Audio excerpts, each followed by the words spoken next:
You know how animals get zoomies? That's me with singing. I get singing zoomies. It's a lot for people to handle, but I just be running around going, la, la, la, la, la, la, la.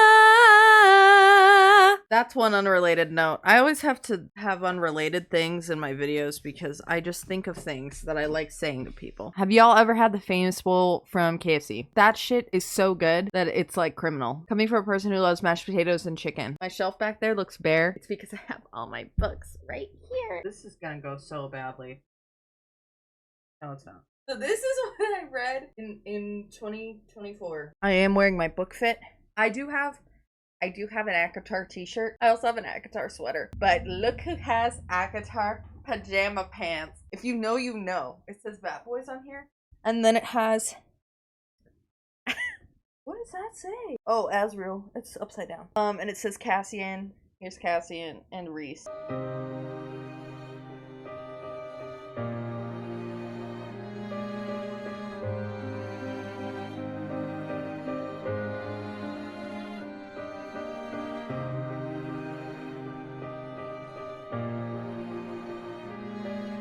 And this isn't even all the books I read in 2024. These are just the ones that I liked that I kept a copy of or got a copy of. Some I read through the library and just never had a copy of it. And some I read on Kindle. Hello everyone, welcome back to my channel.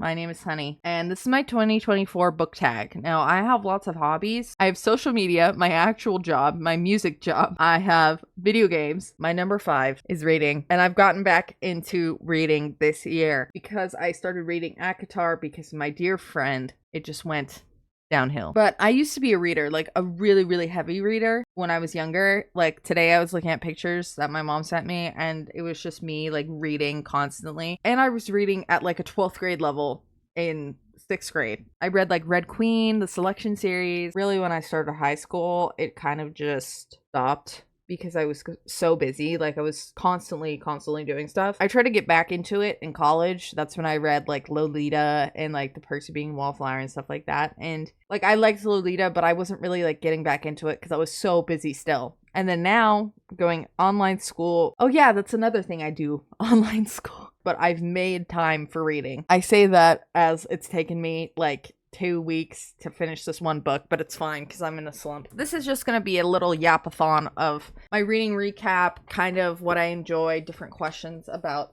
all the books that I read this year. This year, I read 26 books. 4 of them were manga. One of them I haven't officially finished, but I am saying that I'm going to finish it for tomorrow. The first question is the best books of the year.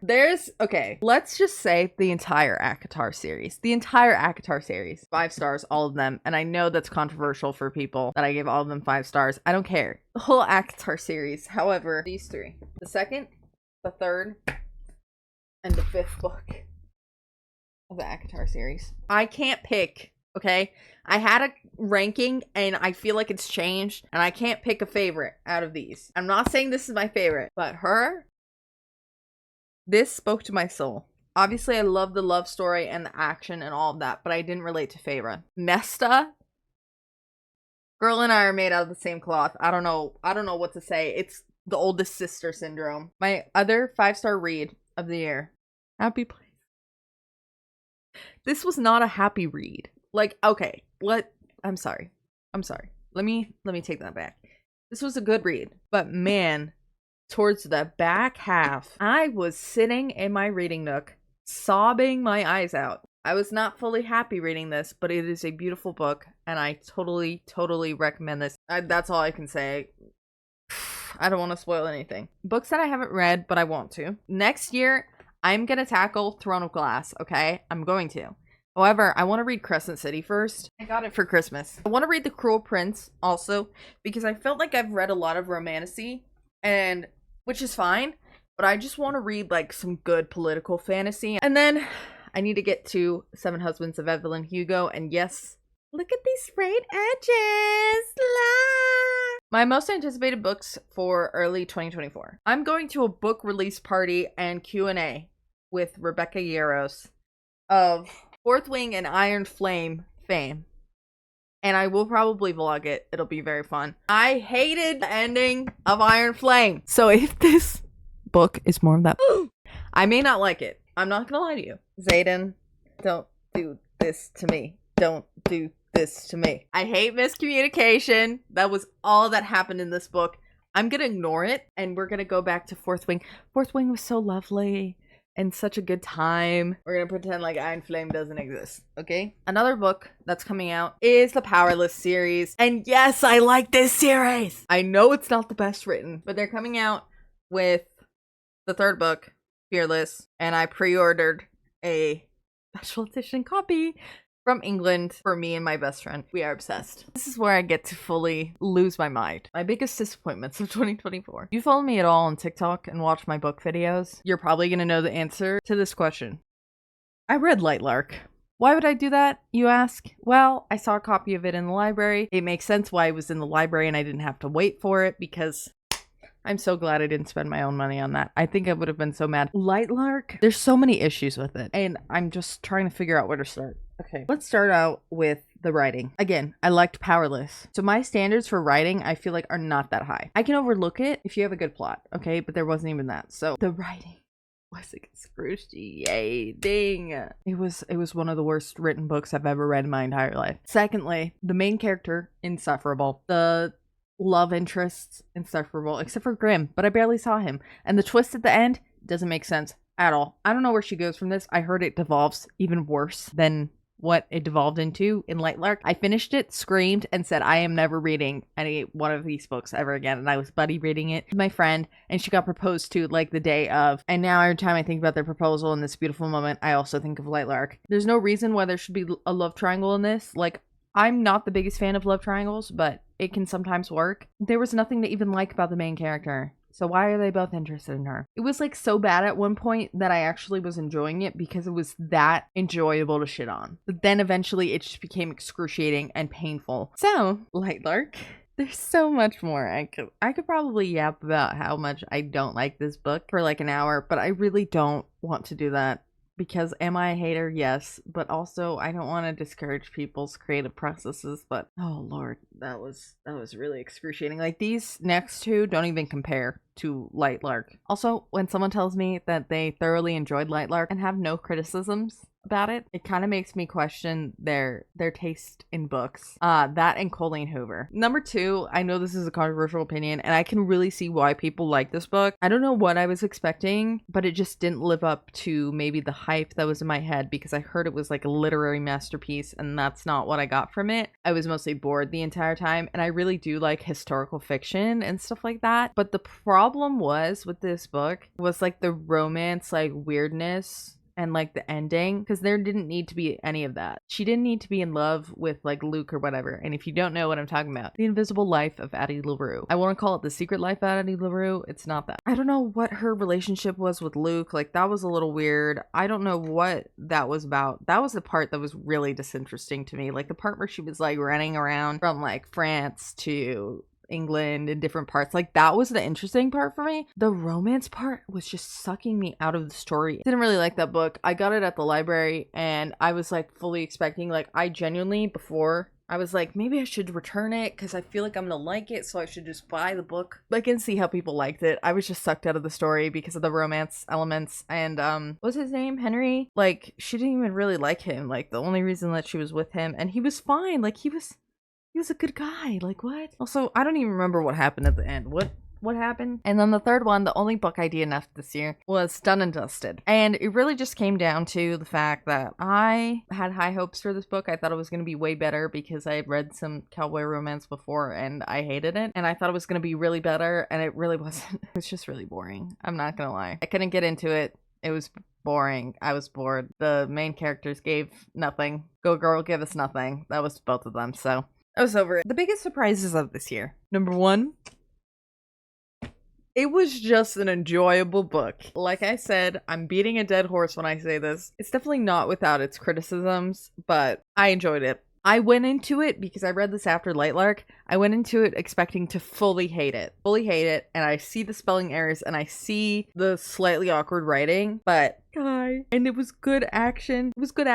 I liked Peyton. Kai is amazing. I don't know what was going on with the Adina thing, and I feel like it definitely could have been longer, but I had a great time. I really did. The only like thriller book that I enjoyed this year was Then She Was Gone. Definitely read your trigger warnings on this. I was not expecting it, like the disturbing nature. Like there was one point where I had to put it down because it was so like it's very disturbing. The thing is that it kept me so like entranced, and like I didn't expect the plot. Well, I kind of expected it, but it was kind of like I didn't expect to like the certain extent that this would go. Like it was just really gripping. I like it. I like a good family drama disappearance. What ends up really happening to her is horrific, and it took me a while to get through that. I like this book. I'm going to read a lot more of her books, I think, next year. Another one that I went into actually expecting to hate, The Love Hypothesis. Now, I just made my friend read this, and she says she loves Adam here. I heard that this was a Reylo fanfic, like Rey from Star Wars and Kylo Ren.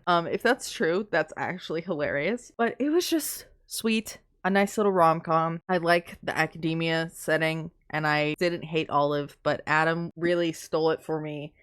Grumpy sunshine. I love you, Adam. He would do anything for her. He really would. I love him. And I like Ellie Hazelwood's writing. It's fun and silly and goofy, and it just made me happy and laugh. My new favorite authors of this year, obviously Sarah J. Maas. Hey, Sarah. And then Emily Henry. Also, I really want to read more of her books. The thing is that I like don't want to consume them all like in one session, if that makes sense. She's coming out with a new book next year, so I'm excited about that. I definitely will read that when it comes out. My newest fictional crushes, okay? These are my most recent because obviously like I love Reese and Cassian. My most recent ones though, Kai. Oh, Kai has her. Your banter. His banter. He is just sassy and so like the words that he says is just, bro. Don't hate me if I say that I also like Kit. I'm a Kit defender. I'm sorry. And the newest, like, favorite characters, I like Peyton's, like, aesthetic. I don't really, like, love her, you know? So I guess this answer really is Nesta. I think I'm gonna get a tattoo from this book. That's how deeply, like, I'm gonna get an Akatar tattoo, and then I'm gonna get a separate Court of Silver Flames. That's how deeply this book impacted me. Every time I say Nesta, I think of Nessa Rose from Wicked. Listen, Nesta, I have chills. Books that made me cry. Like I said, I had chills just now, so. I am literally a baby. So this pile is getting up there. Did I cry during Akatar? I don't know. All of Akatar, really. But so I am a chronic crier and an emotional person. So it's most of my stack. First off, the novella for Powerful. It's about Peyton's friend Adina. Just the way that she, spoiler alert, just the way that she dies killed me. I'm not even like that sympathetic towards her, but the fact that she was so close to having a perfect love story and then she died. I also cried during Powerless because of the ending, Peyton's ending, and also Adina's ending, like I said. But I don't really care about Adina that much. I don't know. Happy Place, like I mentioned. I was full on sobbing, like breakdown sobbing. Like those were just a few tears. This was full sobbing. I didn't read this copy. I read a copy that I got from a library. I think I might have gotten tear stain on the book. So I apologize to the library for that. But Fourth Wing, if you know, you know. I'm not even gonna say it because it is a canon event. If you're ever gonna read this book, it is a canon event for you to sob at a particular event that happens at the end of the book that did not need to happen, but it happened. You don't expect it at all, and then so anyways, you have to go through your canon event because I know even though I say spoilers, some of you guys will still listen. Just go into it not knowing. It's okay. Let yourself cry. This entire book, tears. There was a lot of almost death, so much action and sadness and angst, but the full-on sobbing happened when, spoiler again, Reese almost dies. This, I cried because Reese and Faye are my babe. And their love story is so beautiful. I could tell you the exact moment I cried. I cried during the Starfall scene. Every time I get reminded of it, I tear up. Look. It's not even emotional. It gets me every time. Oh my god. Like I said, very emotionally draining and beautiful Tears constantly, especially during climbing the mountain that killed me. A lot of her emotional revelations also killed me. Books that made me happy. I would say Court of Thorns and Roses, because I was really falling for Tamlin's Trap at this time, and I was so like invested in the Spring Court. I was having the time of my life, and it made me happy. I loved reading about it. Towards the ending was not fun. With the tears came lots of happiness. And then, of course, beautiful, soft, slightly angsty but not as angsty, A Court of Frost and Starlight. And then, like I mentioned, The Love Hypothesis. Most beautiful book I read. Is it gonna be a surprise at this point what book I'm about to bring out? Like I said, it's the older sister syndrome, and it fully changed me. I think this book changed me. I don't even want to talk about it like that much because it's very vulnerable to talk about, but Nesta, I understand you. Are you the most perfect person ever? Obviously not. This story of healing and finding out that you deserve love. Is that the theme of this year? Maybe. What do I need to finish? I don't normally stop in the middle of books, but like I said, I canceled my Kindle membership because I was kind of frustrated with not being able to read it like fully in paper, and especially if I'm in a reading slump, like it's hard for me to like do it on the Kindle or the Amazon Fire, if that makes sense. So I canceled my Kindle Unlimited and I bought a copy of Quicksilver. And you would say, okay, where is it? The thing about me is I hate having real people on covers, except for like the romance books. Like even The Love Hypothesis, like it's a cute cover, so it didn't bother me as much, but it still kind of bothered me. I like imagining my characters, so it kind of pisses me off when there's like a real person or a drawing or something of the characters on the cover. If you've seen the Quicksilver cover, that I'm so sorry. I really like this book so far, but that is one of the most ugliest covers I've ever seen in my entire life, just for the fact that there is a real person on it,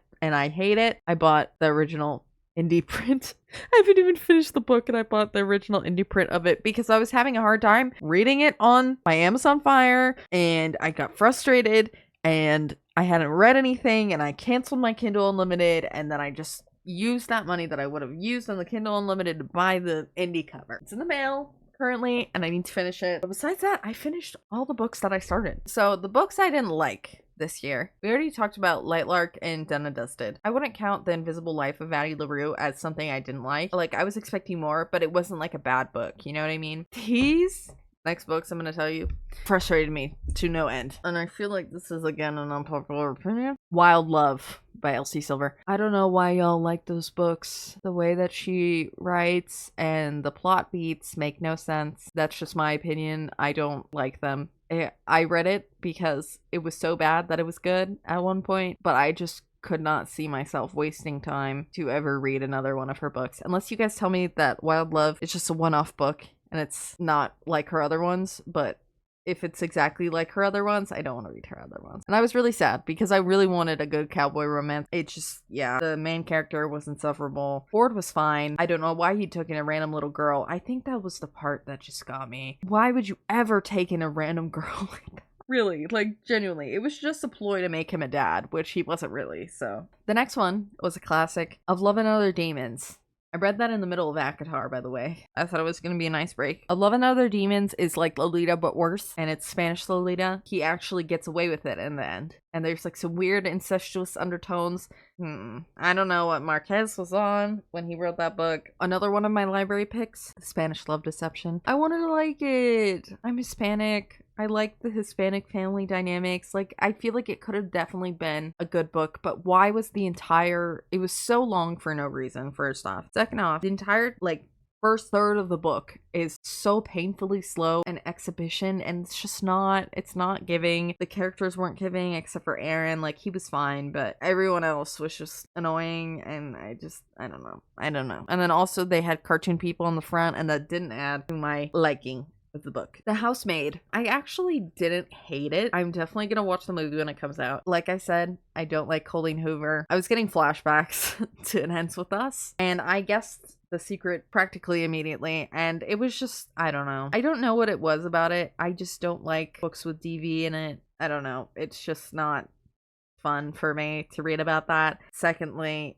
it just made mostly no sense. Like, the jumps in conclusions made no sense to me. Books that I didn't mention. The first one is one that I was supposed to read before Christmas, but I got sidetracked because the holidays are a busy time. It's good so far. I like it. It's a cute little Irish small town romance, and I love Irish people. I mentioned earlier for like a second that I had finished a couple volumes of manga, and the only manga that I really read this year was Promised Neverland. I don't know if I'm going to continue on because this is like the plot of like the first season of The Promised Neverland, and I know that it gets good in the second half of the manga. That's why everyone hated like season 2. I'm just kind of content at leaving it at the escape and like not continuing on, but I definitely could. I just don't know. Also, reading manga is not my favorite thing, but I did it because I do love this anime. The one I finished most recently was The Midnight Library. I was so excited for that book. That was another one I could have added maybe to the disappointment pile. It was fine. It was written well. It wasn't bad. I just expected the message to hit more, and it was just not hitting. I can't even tell you what happened at the end. I think I was just mentally checked out. And then also, if books have like a lot of like suicidal tendencies to them, and I know it ahead of time, like it's not that bad.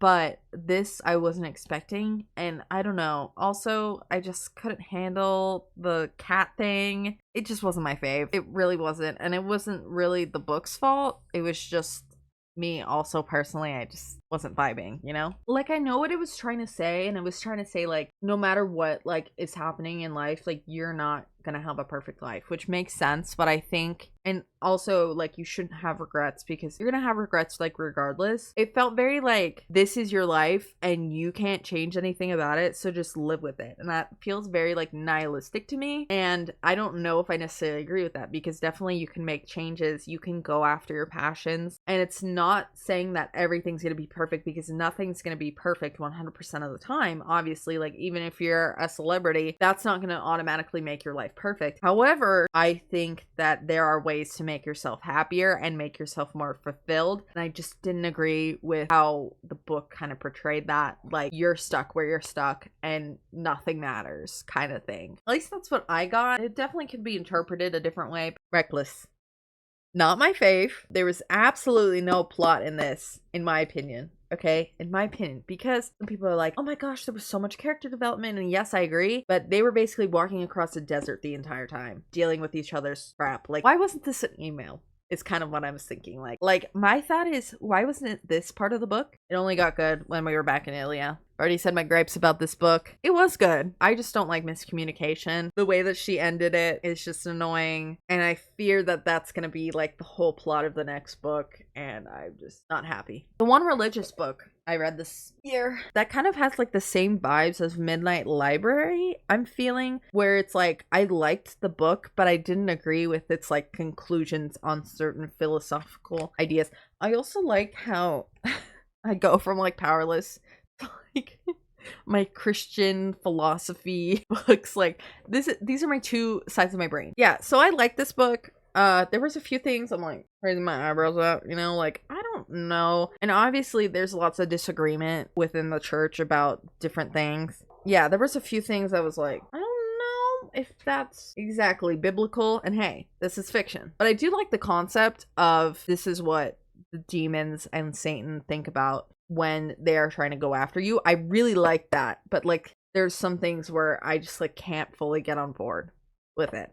And the first book I read this year, before even Akhtar, was The Sun Is Also a Star. I was just bored. It wasn't my fave. It's not like it was a bad story. Like, it was definitely a good one. I just felt like there were so many things that could happen in this book that didn't, and it was just boring and not my type of book. And with that, that is my 2024 reading wrap-up. I am looking forward to next year. I think I'm going to aim my total book goal for 50 books. I think I can do it. That's like a book a week. I hope you guys had a wonderful new year. Look forward to exciting new content coming up. I'm sorry if I post a lot of things about books in the next like couple of weeks. The last video was basically like a book shopping vlog, but you know, it's fine. I can post whatever I want on here. With that, I will see you, my little rambunctious readers, in the next video.